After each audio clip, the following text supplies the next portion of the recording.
Szeretettel köszöntöm a lelkes egybegyűlteket, és köszönöm, hogy eljöttek. Nagyon szépen köszönöm, hogy a mai könyvbemutatónkon a könyv alkotóit, illetve Kovács József, dr. professzor Kovács József bioetikust szívből köszönhetem. Szeretném bemutatni a megjelenteket.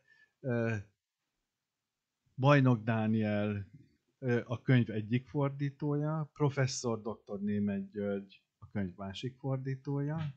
Nagy örömünkre itt van a könyv szerzője, Florian Steger, professzor Florian Steger úr, Kovács József mellettem, én pedig Oriold Károly vagyok, az Oriold és társai könyvkiadótól.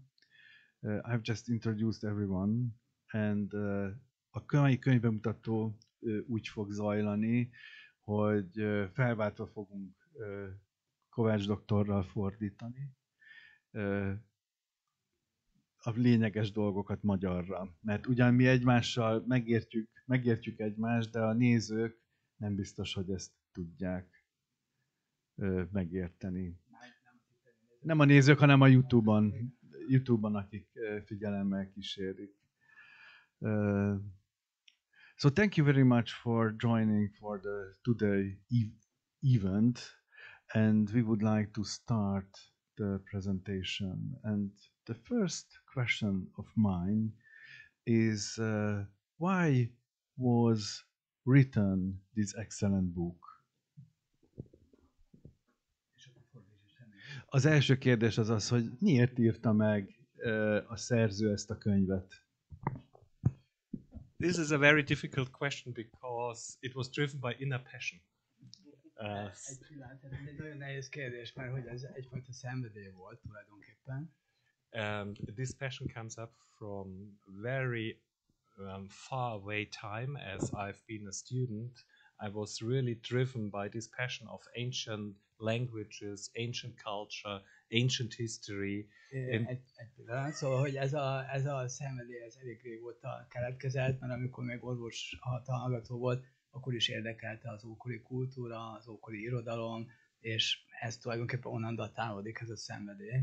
So you can learn from this that antiquity, ancient cultures are always in the middle of my heart since I've been a pupil. Szóval az antik kultúra a szívek közepén van, mióta diák volt, ez ott volt.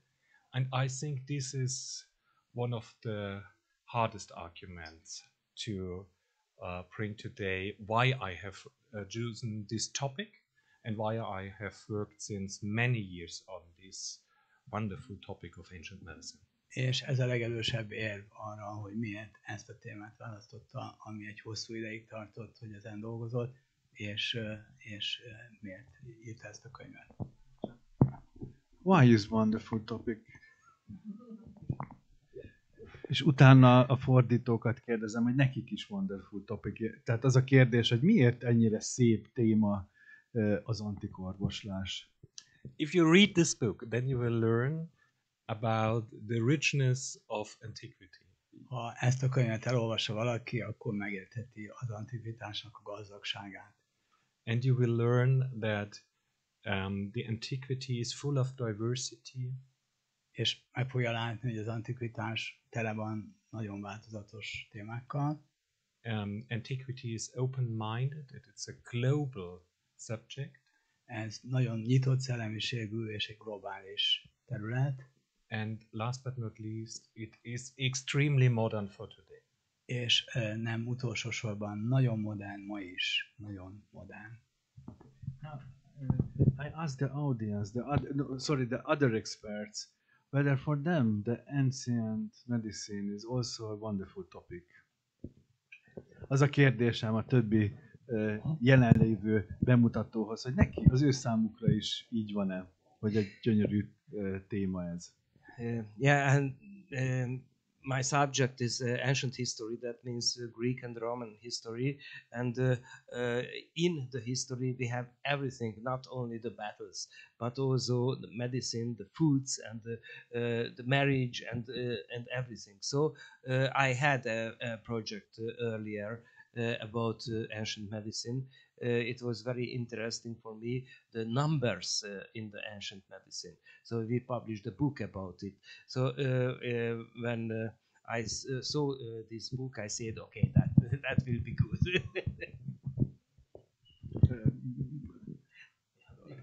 Ja, igen. Bocsánat. Tehát, hogy én ókortörténész vagyok, és az ókortörténetben beletartozik igazából minden. Az ókori ételektől, a gyógyításon keresztül, a házasságig, nem csak a csaták.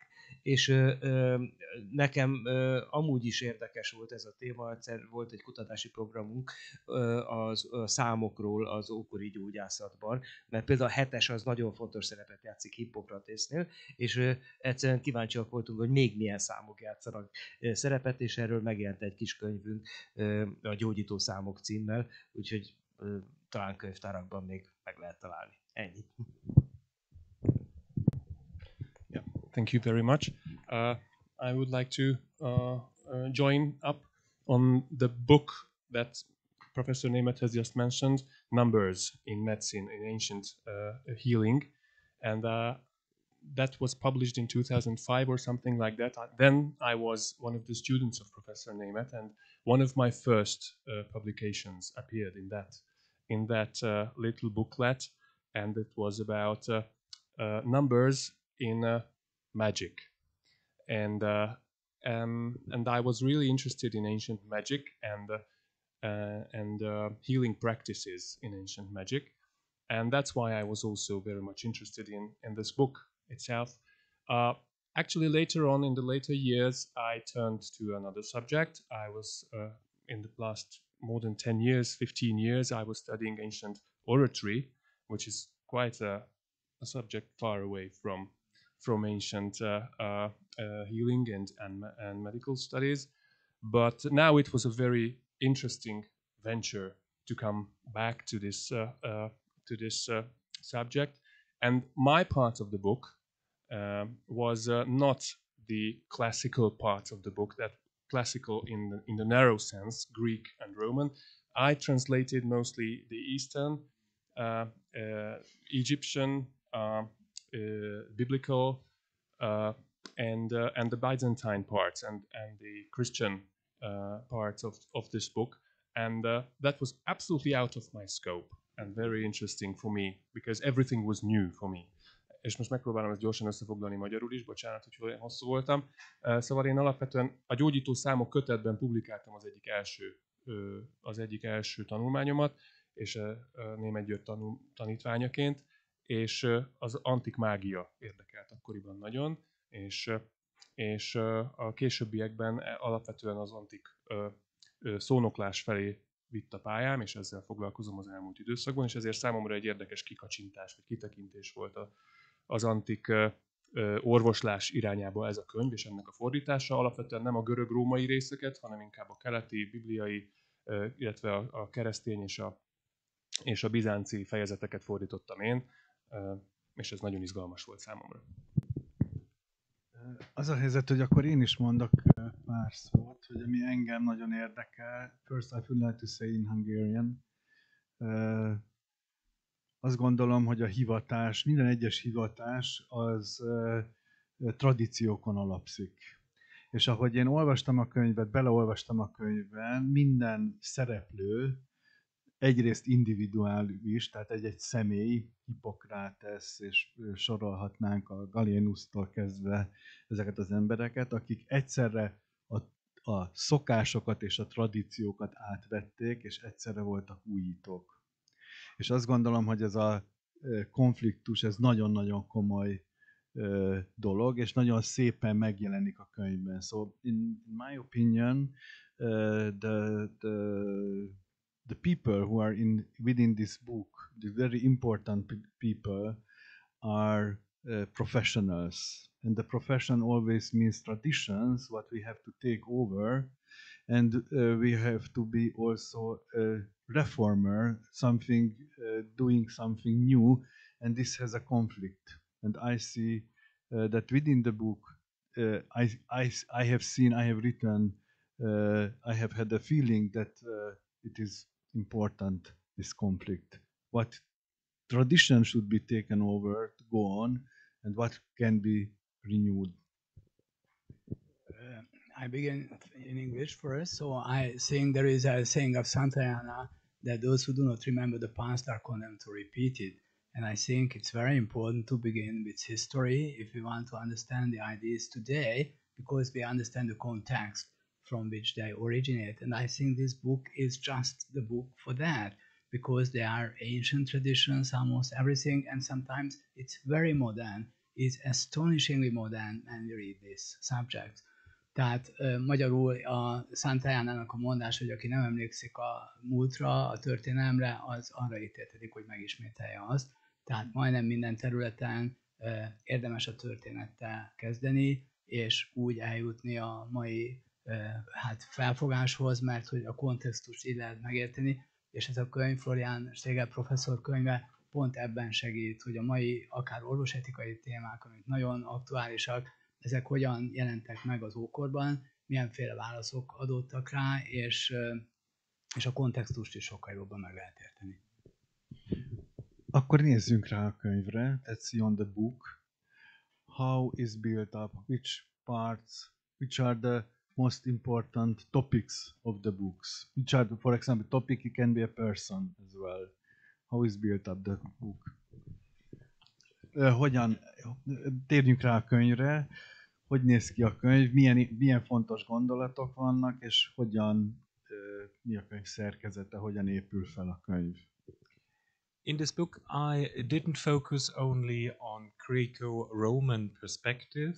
I widened it also to earlier times. Ebben a könyvben nem csak a görög-római perspektívát vizsgálta, hanem a korábbi időszakot is szerette volna bemutatni. And I didn't finish the book with late antiquity, as usual.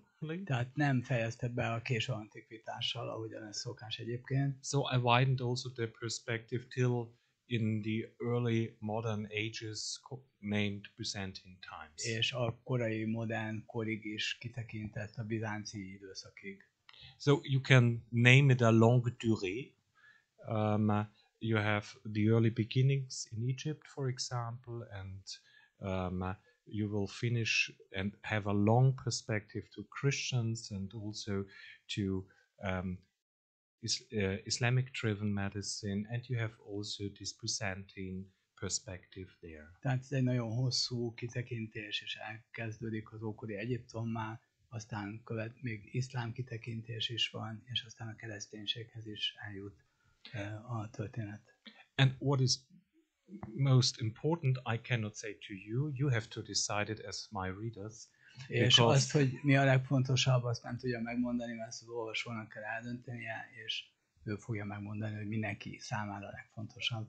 You have to decide what is interesting for you. Maybe interesting for you is Galen or Hippocrates, or maybe the old ancient style of religious medicine named Asclepius medicine. Tehát, hogy az olvasónak kell eldöntenie, hogy mi érdekli igazából jobban, Galenus, vagy Hippokrates, vagy pedig a későbbi medicina. If you're more interested in philosophy, you will also find a chapter dealing with natural philosophy, the early beginnings of modern Hippocratic medicine. Tehát, hogy akit a filozófia érdekel, az tulajdonképpen a természetfilozófiával is találkozhat ebben a könyvben a korai hippokratészi medicinával. You will learn something about women as medical doctors. Valamit megtudhat az orvosnőkről, tehát orvosnőkről. But you will also learn something about paramedics. És valamennyire az orvosokat segítő, tehát a paramedikális emberekről, akik.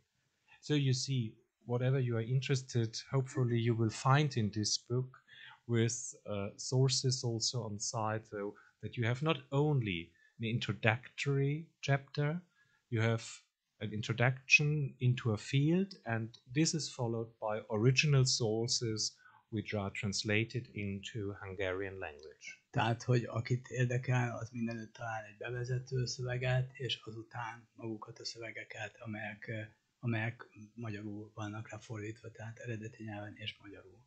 So if you're not aware of and familiar with Greek or Latin language, you can only read the Hungarian one. Tehát aki nem tud görögül vagy latinul, az teheti azt, hogy csak a magyar fordítást olvassa. If you're an expert in old languages, you can maybe check our translation. Ha pedig valaki érte az ókori nyelvekhez, tehát görögül meg latinul, az pedig ellenőrizheti, hogy a fordítás az jó volt-e. And that is very important because the book is trilingual. That means German, but 1/3 of the book is written in Greek or Latin, and that is why we translated the book, because you can find a lot of translators from German, and maybe you can find translators from Greek and Latin, but translators who know Greek, Latin, and German together, that is not too much. So. Yeah, in Hungary, okay. Yeah, and to translate it to Hungarian, yes. So, and that was really a very, very good job. Lot of text was known for us because our medicine history, but some texts were new for us too. Szóval igazából arról akartam csak beszélni, hogy úgy kerültünk ide, hogy olyan fordító kellett, aki nem csak németül tud, hanem görögül és latinul is, és hát ezért nagyon izgalmas volt ezeket a forrásokat lefordítani. Mi az eredetiből fordítottuk a forrásokat, és nem a német fordításból. Tegyük hozzá, hogy ez nagyon jó döntés volt, mert néha a német fordítás nem pont azt fordította, ami az eredetiben volt. Ennek az az oka, ő nem tud jól, hanem egy ókori szövegnek sok kiadása van. És előfordult, hogy a fordítás, amit ő átvett valahonnan, nem abból a kiadásból készült, mint az eredeti, és hát emiatt voltak különbségek. De ezeket mi megoldottuk, úgyhogy a magyar fordítás, magyar kötet ilyen szempontból jobb, mint az eredeti. He repeats that the Hungarian translation is better than the original one because they have can easily claim that. You can never check. The ghost of Galenus and the Hippocrates. But my question is, was the language of this ancient text clear? Absolutely. Is it understandable? This language, for example, the sentences, the way of thinking. Az a kérdésem, hogy ezek az ókori szövegek, ezek mennyire érthetőek, a gondolkodásmód az más-e, mint a mai? Yeah, this is a very interesting question. If we can really understand these old sources, do we understand the terms? What is the meaning of the terms, of the different terms also? And if we combine it, can we really understand what is written down there? But this is our job from a methodological point of view. So I think if you are a professional medical historian or historian as well, then it is your job that you do directly this question. This is your question. You have to do this work because you have to think about, and you have to do it like a puzzle. Yes, you know there are different words, there are different meanings of words, and then you have to combine it to get the story beyond, and then to tell the story. And this is historical work.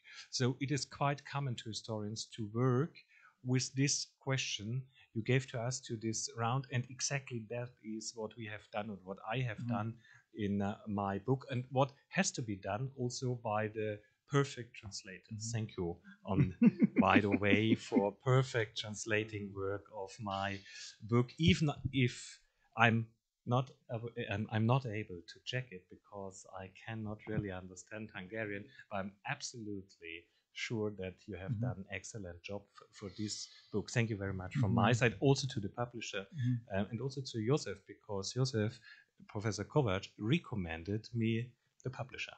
So all around here, part of this book.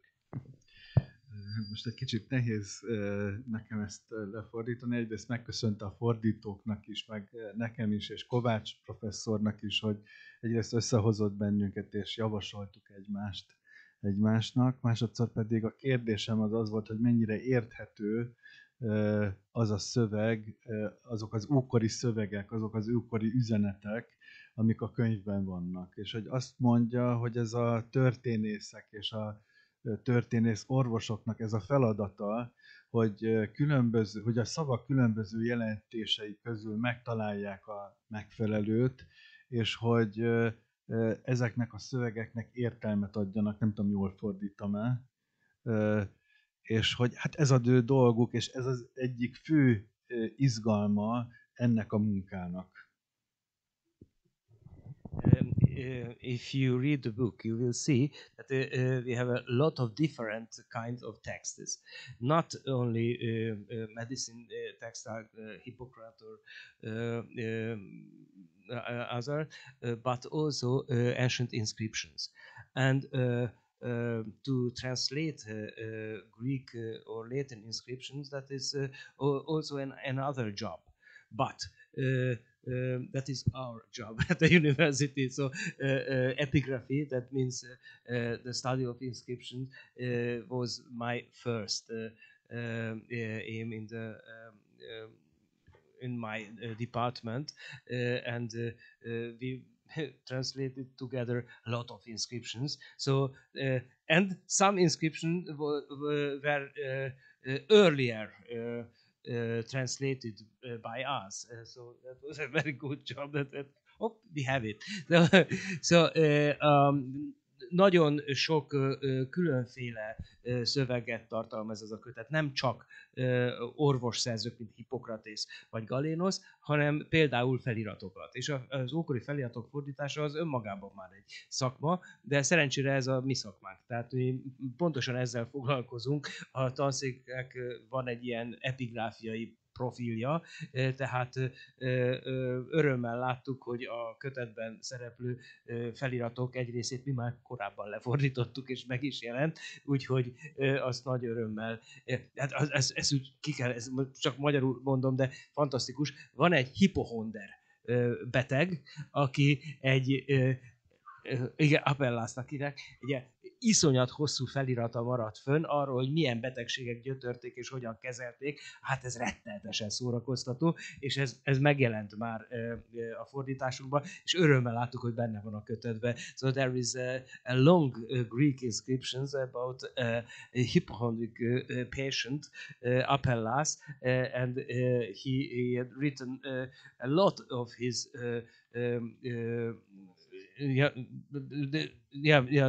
problems and so, and that is a good idea to read it. Perhaps I could add 2 points. First of them, when I was reading the book, I had the question in front of me: who is this book for? And I saw that this has a very wide scope of audience. Not only to the experts, but also to anybody who's interested in it. And this is a very, very difficult job to take when you want to write to a wide audience. And sometimes it is really difficult to translate an ancient text into a modern language and make it understandable. And sometimes I was thinking about adding some footnotes, and that perhaps those explanatory footnotes would make it easier to understand, but that's not in this book. So that's why it was extremely difficult to make a simple but meaningful and clear and really a good translation. That's one of the points I wanted to make. And the other point, what was very interesting for me, is that some texts, ancient sources, were written in verse, in poetry. And at some points we tried to translate it in poetry. For Professor Németh, this is not a problem because he's also a poet, but I'm not a poet. And I tried my very, very best to make it these Latin or Greek pieces of poetry sound good in Hungarian. And you can check if it works or not. Magyarul. Két dolgot szerettem volna hozzátenni. Az egyik az, hogy igen, nagyon nehéz lefordítani az ókori forrásokat magyarra, mert ezek tényleg régi gondolatok, amiket nehéz megszólaltatni, és néha azon gondolkodtam, hogy hát olyan széles a célközönség, nem csak a szakmabeliek, hanem a művelt nagy közönség, és olyan könnyű lenne, hogyha lehetne lábjegyzeteket tenni ebbe a könyvbe, de hát nem lehetnek lábjegyzetek benne, mert nem voltak, pedig az sokat segítene rajta. A másik pedig, hogy a költői szemelvények, vagy verses feliratok, azok időnként hát nagyon komolyan próbára tettek engem, mint fordítót, német tanárról kevésbé, mert ő neki amúgy is van komoly költői vénája. Nekem izgalmas, de nagyon nehéz feladat volt, és hát meg lehet nézni a végeredményt. Akarsz hozzátenni valamit? Nem tudom, hogy meg lehet-e, hogy két kedvenc részemet felolvasom a könyvből. Nagyon rövidet, egy kis kedvet csináljak, mert szerintem annyira bölcs és annyira mai, annyira modern, hogy ezért I said that I want to read out two my favorite parts because it's so modern that I want to show that it is to the contemporary people. Okay, so Hérodothoz a görög-perzsa háború egy néppel kapcsolatban a következőt írja. Egy másik hasonlóan bölcs szokásuk az, hogy mivel orvosaik nincsenek, a betegeket kiviszik a piactérre. Itt aztán az emberek oda mennek hozzájuk, és tanácsokat adnak, miképp gyógyulhatnának meg, akár mert maguk szenvedtek a betegségben, akár mert mástól hallottak róla, akit ilyenkor gyötört. Elmondják, hogy ők hogyan gyógyultak ki a betegségből, vagy mit hallottak mások gyógyulásáról. A beteg mellett szó nélkül egyetlen ember sem haladhat el, meg kell kérdeznie, hogy mi a baja. Hát ez egy nagyon bölcs szokás, és még egy utolsót mondanék, hogy mennyire modern, hogy mennyire mához szól. Ez megint csak Hérodotusz a görög-perzsa háborúból szól. Az orvoslás tudományát úgy osztották fel, hogy náluk az orvosok nem több, hanem csupán egyféle betegség gyógyításával foglalkoznak. Így aztán minden hely tele van orvosokkal. Egyes orvosok a szemet gyógyítják, mások a fejet, ismét mások a fogat, van, aki az altesti bajokat, és van, aki a belső betegségeket. Hát, minthogyha máról hallottuk volna. Na most tele van a könyv ilyenekkel, tehát ezért gondolom azt, hogy ez ugyan ókorról szól, de nagyon mai, és megértjük a kontextus, hogy honnan származnak ezek a dolgok. I can't translate it into English, but you can, by and large, two excerpts from Herodotus, so you can guess. Jóska, én visszatérnék hozzád, hogy milyen üzenetei vannak ennek a könyvnek neked, amik fontosak. Yet now I would like to ask everyone, what are the most important messages of the book? Of course, not all the messages, but some of what is new, what is important, what is for the today practice. I would say that if we want to understand the present situation almost everywhere, we have to know the roots. We have to know the beginnings, and this is a very, very good introduction to the beginnings. And we are sometimes conceited because we're saying that we are the first who deal with some problems. And reading these books, it turns out that 2000 years ago or even earlier, people dealt with the same problems, and sometimes they gave very, very wise answers. So I think it is an antidote to being conceited, and being wiser, it helps the book very much.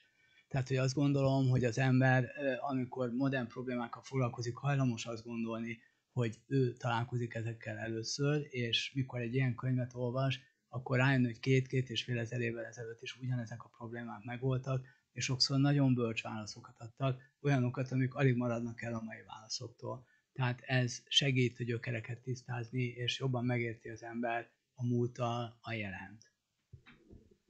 I give it to you, or you have... The question is to you. Igen, önöknek is szól a kérdés, hogy mik voltak a könyvnek azok az üzenetei, amiket így fontosnak találtak.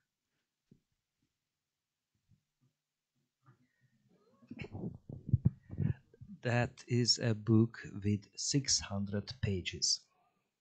So that was a lot of interesting thing I don't know the book is 600, but the manuscript was really 600 pages. So that was a lot of things, interesting things.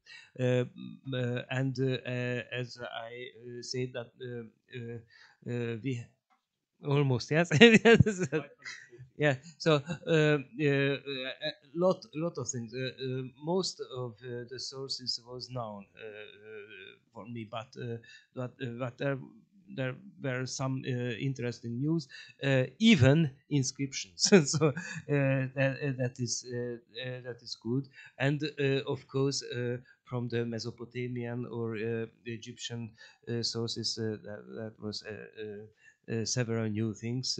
The Papyrus Ebers is very, very important, and we have some text from the Papyrus Ebers from Egypt.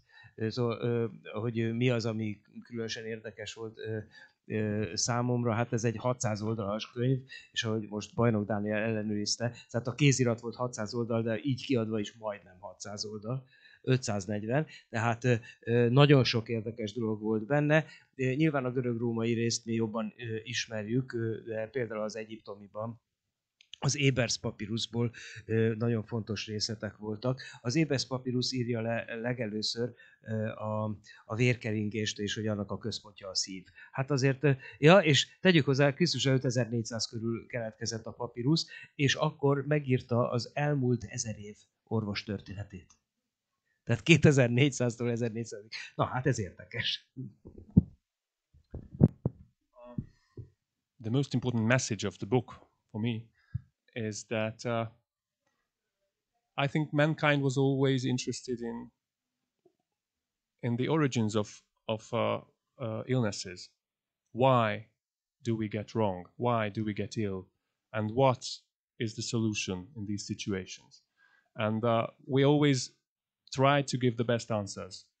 And I think antiquity is the period of human history when reason comes into the question and understanding the human body, understanding the way of nature, how nature works.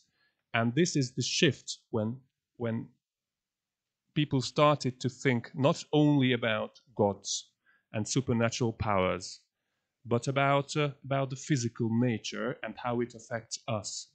And this is a crucial step, I suppose, in the history of human way of thinking. And when we think about our modern times, we think that we always get everything in a very modern and science-based method. But no, we still sometimes turn back to the ancient and the primeval practice, thinking about different ways of magic, different ways of religion that might help us to get better, and that's why I think this is still very modern for us. But antiquity, and basically Greco-Roman antiquity, was the period when mankind started to get away from the supernatural answers and get to the scientific one. Igen. Számomra a legkülönlegesebb üzenete ennek a könyvnek, vagy a legfontosabb üzenete ennek a könyvnek az, hogy az ókor volt az a pillanata, vagy az az időszaka az emberiség történetének, amikor elkezdtünk eltávolodni a hagyományos betegségmagyarázatoktól, a vallási, a mágikus magyarázatoktól, és megpróbáltuk megkeresni a dolgoknak a racionális, természettudományos okait.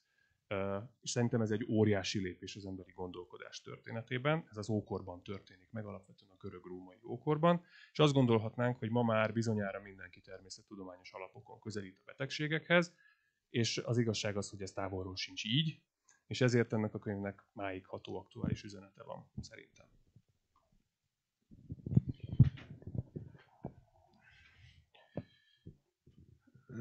Professor Steger and József Kovács are ethic experts, medical ethic experts, and I would like to ask on the ethic aspects of the book, and I think it is a very important point of the book.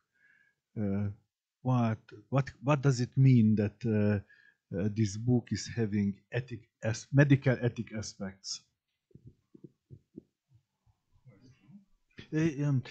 A kérdésem magyarul az, hogy Kovács professzor és Steger professzorok mind a ketten orvosi etikával foglalkoznak. Nagyon sokat beszélgettünk így a hétvégén, és rendkívül izgalmas dolog ez az orvosi etika a gyakorlatban. És azt kérdeztem, hogy ennek a könyvnek vannak orvosetikai vonatkozásai is, és hogy mit kell ez alatt érteni, mit jelent ez, tehát milyen vonatkozásai vannak a könyvnek. Yeah, this book I've written is absolutely clear, a plea for humanities in medicine. And this plea is also very important for ethical reflection in medicine, because you have this progress in medicine and we need the natural sciences for that, but we do all these efforts for human beings.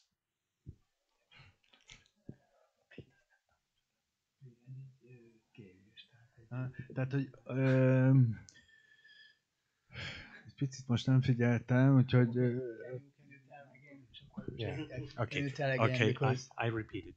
This book is clearly a plea for humanities in medicine. Tehát ez a könyv tulajdonképpen egy felhívás a humaniórák, a medicina humanista voltára tulajdonképpen. Tehát a humanizmusnak az egyik előterjesztője, ami már az antikvitásban megvolt.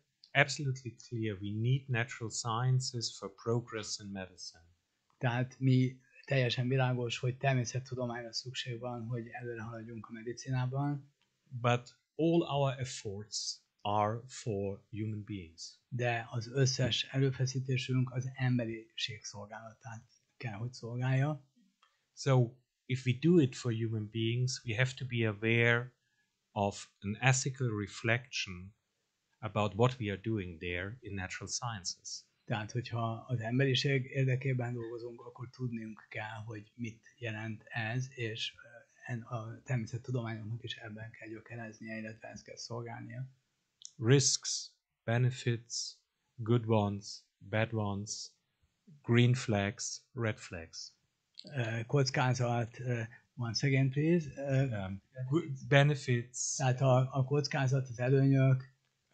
Good ones, bad ones. A jó, a rossz. Green flags, red flags. I don't understand what is green flags.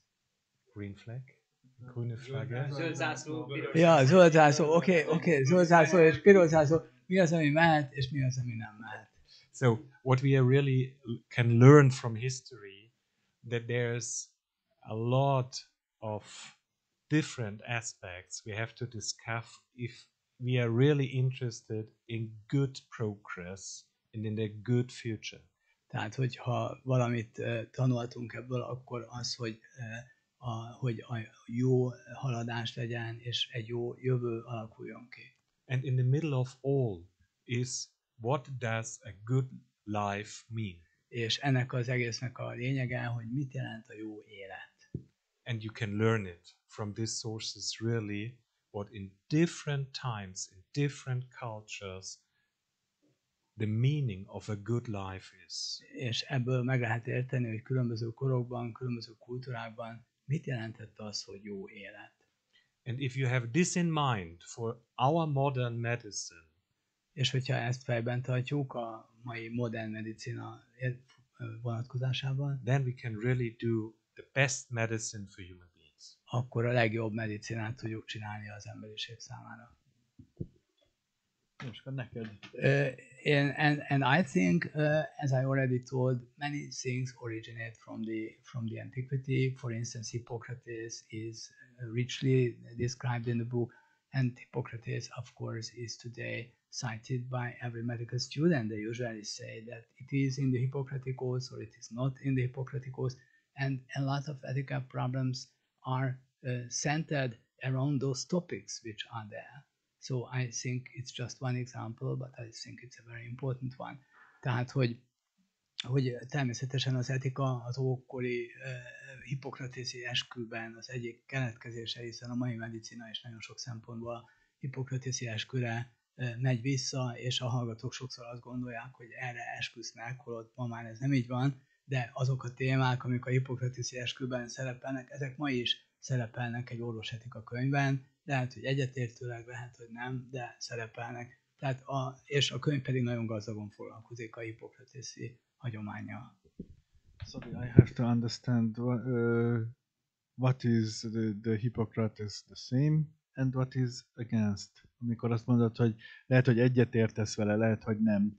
Mire kell gondolni, mivel értesz egyet, és mivel nem? Hát ez nyilvánvaló, tehát a kőmetszés tilalma például azban nincsen, tehát a sebészek azok természetesen ma már hajlandók követ metszeni, és még nagyon sok egyéb beavatkozást végezni, de ennek nyilván az az oka, hogy ma egészen mások a feltételek egy műtétnél, mint amilyen volt régen, és ma nem hal bele egy beteg, régen pedig nem volt a szepszis, antiszepszis. I was speaking about the differences between the Hippocratic times and contemporary. For instance, some surgeries were prohibited, and today they are not. But of course, asepsis, antisepsis was not existent in ancient times, so it could kill the patient. Today we don't kill the patient if you make some operations. És természetesen az abortusszal kapcsolatos, és ma már azt kell mondanom, hogy ugye az eutanázia vita mutatta, hogy a halált okozó szert nem adok, ebben ma már van vita, még az országok többsége persze tulajdonképpen a hippokratészi talajon áll, de nagyon sok ország már nem, amit ugye Magyarországon a Karsai Dániel ügye nagyon jól mutat. And of course the dictums about not to give any substances which can cause death is something which is in the Hippocratic Oath, but today some countries deviated from this. And there is a famous Hungarian case about a constitutional lawyer who wants to active euthanasia or physician-assisted suicide, and he submitted his plea to the European Court of Human Rights, and there is a big debate in Hungary whether it should be legalized or not. Lassan vége felé közeledünk a könyvbemutatónak. Slowly we will finish the introduction, and I would like to ask what kind of thought is what I have not asked, but you would like to explain, you would like to call the attention of the audience. Az a kérdésem, hogy mi az, amit nem kérdeztem meg, de fontosnak látják az itt ülők a hallgatóság számára.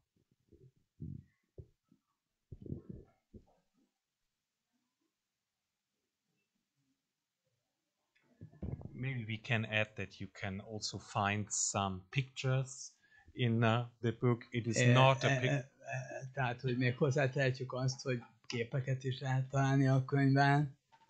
But it is not filled up by pictures. De nincs tele képekkel. Because this would be a completely different story. Mert az egy teljesen más történet lenne. If you look on different pictures, then you learn different aspects on ancient medicine and culture. Ha a képekre nézünk, akkor a ókori medicinának és kultúrának különböző aspektusait látjuk. So you will find some 20 or something that bring you some story to your mind. Tehát, hogy körülbelül 20 olyan kép van, ami másfajta történetet hoz, vagy történeteket hoz az embernek az elméjébe. But you have to concentrate on the text because de azért a szövegre kell koncentrálni. Because you have a book. Mert hogy ez egy könyv. And you have to read. És olvasni kell. And you have to read the original texts. És az eredeti szövegeket kell olvasni. And you will have a certain feeling during the reading. És az olvasás kapcsán az embernek érzéseit támadnak. And this is very important also for this book, that you concentrate on texts and have this feeling, because then you get the complete story. Nagyon fontos, hogy amikor az ember olvassa, akkor a szöveget olvassa, és legyenek ilyen érzései. And then you have the complete story. És akkor van meg a teljes történet.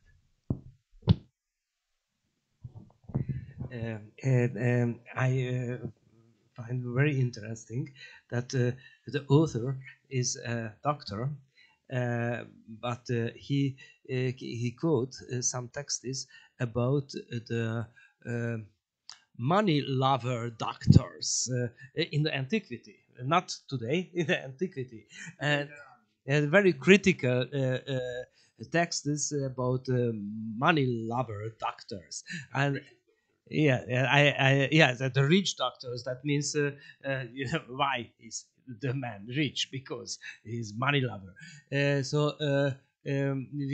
We can find really problems well known until today. Tehát számomra például nagyon érdekesek voltak azok a források, tehát ókori források, amik a pénzéhes doktorokról szólnak, és a gazdag doktorokról, akik azért lettek gazdagok, mert hogy pénzéhesek voltak, és hát nagyon úgy tűnik, mintha nem sok minden változott volna az ókor óta.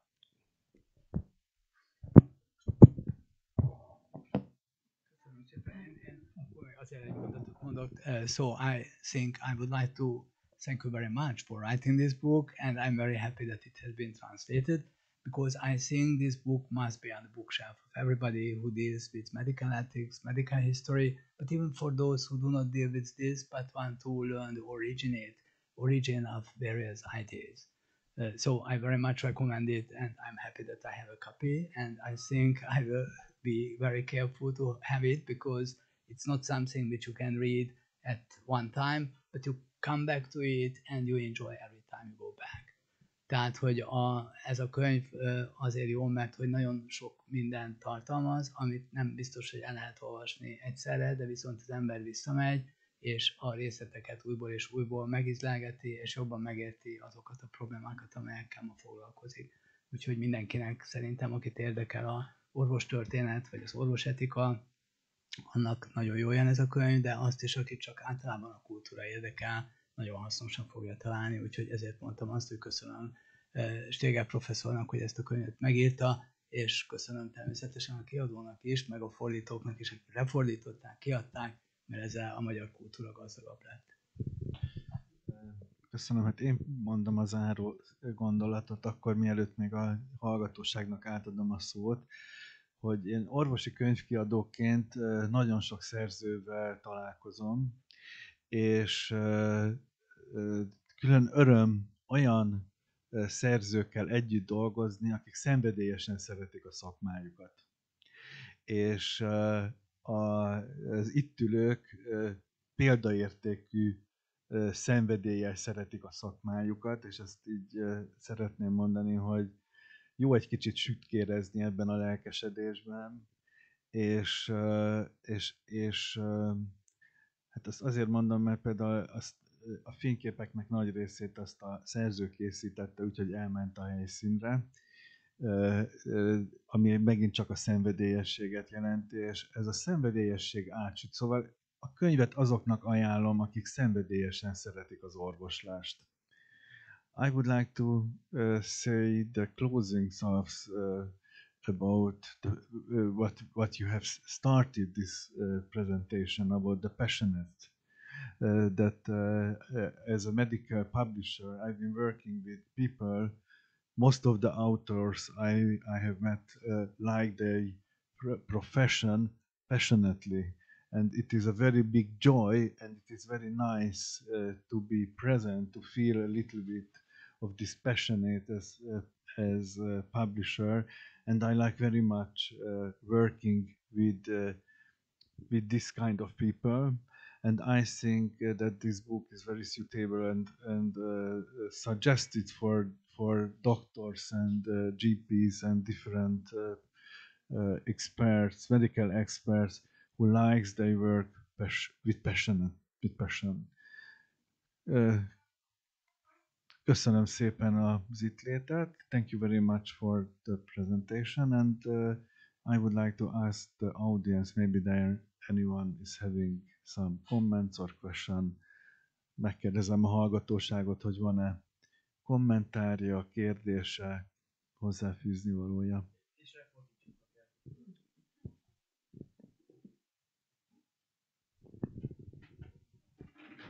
Mikrofonba. Föl is kell állni hozzá? Nem kell. Jó.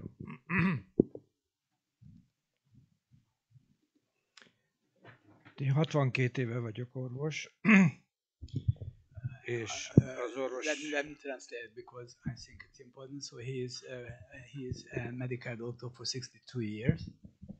És hát egész orvosi működésem alatt valahol mindig érdekelt a múltja annak, amit csinálok. And during his medical career, he has been always interested in the history of what he does. Amikor először hallottam erről a könyvnek a megjelenéséről, akkor azt hittem, When he first heard about the publishing of this book, az ókori időszaknak a betegségeivel, hogy hogyan foglalkoztak, tehát a gyógyításnak milyen formáival foglalkoztak, az jelenik meg ebben a könyvben. he saw that it will be described in the book how medical doctors dealt with the diseases in ancient times. Viszont kézbe véve egy néhány nappal ezelőtt a könyvet, azt tapasztaltam, but getting the book into the hand some days ago, he tulajdonképpen experienced a orvosi gondolkodás szerepel leginkább benne. that basically the medical way of thinking is there in the book. Mivel én az orvoslás fejlődésének ez alatt a 62 év alatt, sőt, ha hozzáveszem a 6 év egyetemet is, tehát majdnem 70 éve ismerem az orvosi gondolkodást. So during the 62 years, or if we add the medical years, then almost 70 years, he experienced the development of medical thinking. Azt tartom ennek a könyvnek az egyik legfőbb értékének, He thinks that the biggest value of this book hogy is az orvosi gondolkodást bemutatva az ókori időszakban that he shows the medical way of thinking in this arra period. döbbenteti rá, vagy arra döbbenteti, vagy hát azáltal arra döbben egy olvasó, egy It orvos, makes the reader aware hogy az orvosi gondolkodásnak a múltjában ugyanaz volt, mint a mában. A gondolkodásnak. Itt sok másról beszéltetek, hogy hasonló, ugye, és miket, de én a gondolkodást but medical thinking was very similar in ancient times than in today.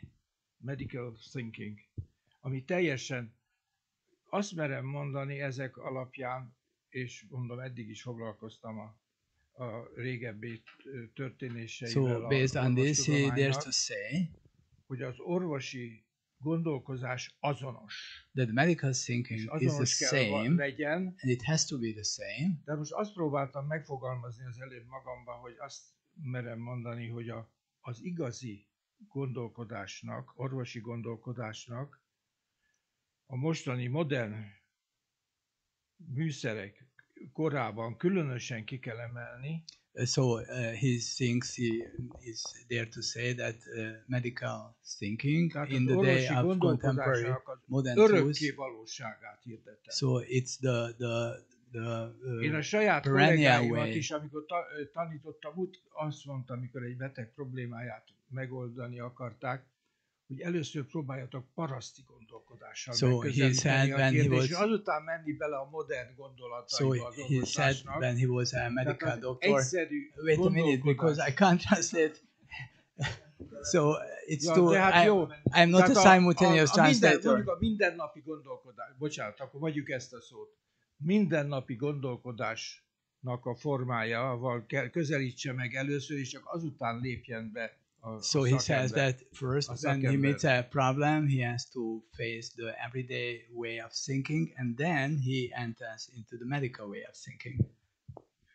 Csak ezt akartam kiemelni. Az orvosi gondolkodás állandósága.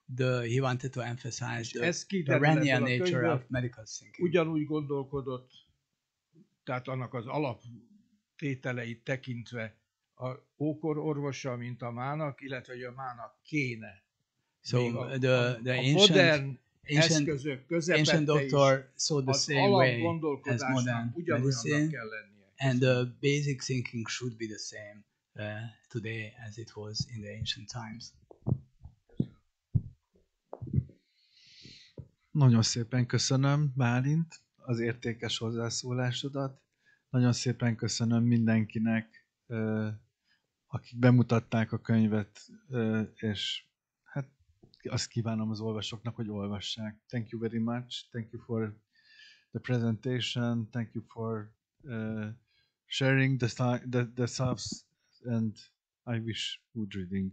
Köszönöm.